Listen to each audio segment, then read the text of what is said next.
Blender দিয়ে চালের গুঁড়ি করছি, দেখি আজকে পিঠাটা কেমন হয়। সেই দিন চালের গুঁড়া করা হয়েছিল ব্লেন্ডার দিয়ে, কিন্তু সেটা জুসের মতো পানি দিয়ে ব্লেন্ড করছিলাম, এর কারণে পিঠাটা অন্যরকম হয়েছে। তো আজকে আবার গুঁড়ির মতো করে ব্লেন্ড করছি চাল।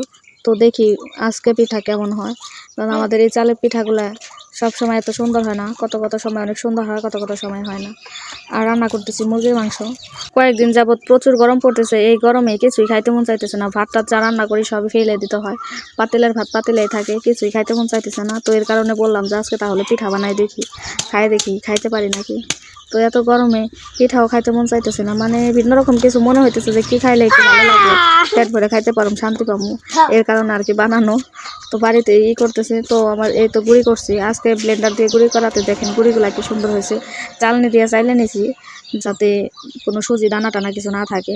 আর তরকারিতে আমার শাশুড়ি বলতেছে যে একটু ঝোল রাখি, আঠা আঠা হয়ে সারছে পড়ার কারণে একটু ঝোল না রাখলে তো আর এই পিঠা দিয়ে খাওয়া যাবে না, এই কারণে একটু ঝোল রাখা হয়েছে। এখন দিয়ে দিল হয়েছে জিরার ফাঁকি, তো এখন জিরা গুঁড়া দিয়ে দিল।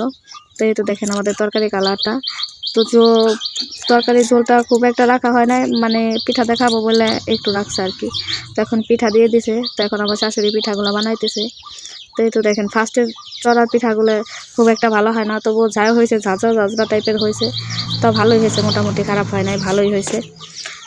চিতই পিঠা আমরা আবার আমাদের বাড়ির সবাই গরম গরম পছন্দ করি। আমরা সব সময় বাড়িতে যখন বানানো হয় সাথে সাথে গরম গরম তাই খাওয়ার চেষ্টা করি। তো আমার শাশুড়ি বানাই দিতেছে, আর আমি আর আমার ছেলে ওখানে বসে বসে খাইতেছি।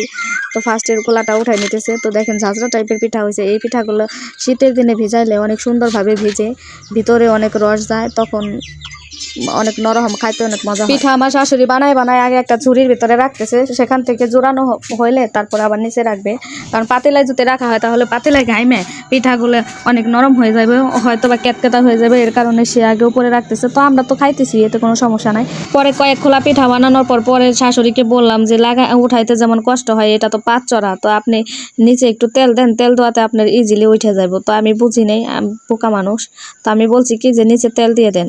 তো সে তেল দেওয়ার পরে পিঠাতে যদি তেল দেওয়া হয় তখন ওই যে চাপড়ির মতো হয়ে যায়, পিঠা সেদ্ধ হওয়ার আগে নিচেটা জমে যায়, তো তখন শেষের দিকে পিঠাগুলো আর ভালো হয় নাই। তো কি আর করার, ফার্স্টে অল্প করে গোলানো হয়েছিল দেখে হয় না, এই তো তেল দিয়ে দিতেছে। পরে যে পিঠাগুলো বানাইছে সবগুলো ওই রকম আর সুন্দর হয় না যতক্ষণ পর্যন্ত তেল ছিল। পরে তেল যখন আবার শুকানো শেষ হয়ে গেছে তখনকার পিঠাগুলো আবার সুন্দর হয়েছিল। তো অবুঝ মানুষ হইলে যায় আর কি, আমাদের যতটুকু জ্ঞান ততটুকু বলছি, এই জ্ঞানের দ্বারা কখনো ভালো হয় না, বেশিরভাগ সময় ভুল করে থাকি। আর ভুল মানুষ মাত্রই করে, এই তো ভুল করছি, নেক্সট আর করবো না। তাই তো আমার বলাতে সে পরে যে পিঠাগুলো বানাইছে, পরের পিঠাগুলো যতক্ষণ পর্যন্ত তেল ছিল ভালো হয় নাই, সুন্দর হয় নাই। তার ফার্স্টের যে পিঠাগুলো হয়েছিল তাও চলছিল। তো ধন্যবাদ সবাইকে, ভালো থাকবেন, সুস্থ থাকবেন। আর আমার ভিডিওটি কেমন লাগলো, আর কে কে এই চিতই পিঠা পছন্দ করেন কমেন্টসে জানাবেন। তো ভালো থাকবেন, বাই বাই, টাটা।